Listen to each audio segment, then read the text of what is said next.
భారత రాష్ట్ర సమితి అధ్యక్షుడు, మాజీ ముఖ్యమంత్రి, గజ్వేల్ శాసనసభ్యుడు కె చంద్రశేఖరరావు ఎట్టకేలకు ప్రతిపక్ష నాయకుని హోదాలో ఈరోజు అసెంబ్లీలో అడుగుపెట్టారు. తర్వాత అసెంబ్లీ సమావేశాలు అయిన తర్వాత ఆయన మీడియాను ఉద్దేశించి మీడియా పాయింట్ దగ్గర మాట్లాడారు.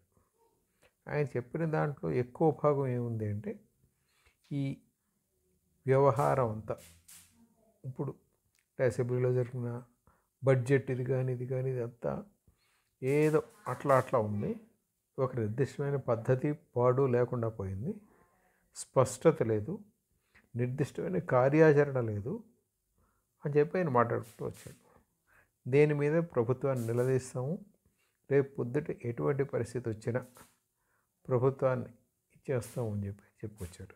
ఓకే, ఆయన ఏం చేస్తారు ఏమిటనేది మనకి పూర్తి ఇది లేదు, కానీ సరే చూద్దాం ఏం చేస్తాడు. బట్ ష్యూర్గా కాస్త అంటే పార్టీలో వివిధ స్థాయిల్లో నాయకులు పార్టీని వదిలేసి బయటికి వెళ్ళిపోతున్న తరుణంలో చంద్రశేఖరరావు ఇలా ముందుకు రావడం, అసెంబ్లీకి వచ్చి మిగిలిన శాసనసభ్యులకి, ఎందుకంటే ఇప్పటికే సుమారు 10 మంది శాసనసభ్యులు పార్టీని వదిలి వెళ్ళిపోయారు.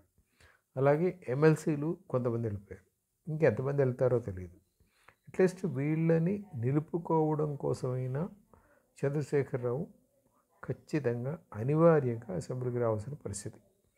అండ్ రెండోది, పార్టీ నాయకత్వం మిస్ అయిన సందర్భంలో సహజంగానే అక్కడ కొన్ని ఇబ్బందులు తలెత్తే ప్రమాదం ఉందని. ఎందుకంటే ప్రతిపక్ష నాయకుడిగా అసెంబ్లీలో ఆయన లేకపోతే పార్టీలో ఎటువంటి పరిస్థితులు తలెత్తాయనే దాని మీద ఎవరికి అవగాహన లేదు.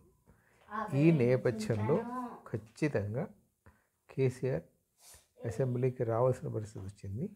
ఆయన వచ్చారు. ఓకే, ఇప్పుడు ఎలా ఆయన వ్యవహరిస్తారో ఏమిటైనా చూద్దాము. అండ్ ఈ మొత్తం వ్యవహారంలో ఆయన ఎవరిని తనకి అనుగుణంగా తనకు సహాయకుడిగా ఉంచుకుంటారనేది కూడా చూడాలి. Let us wait and see Avadhani.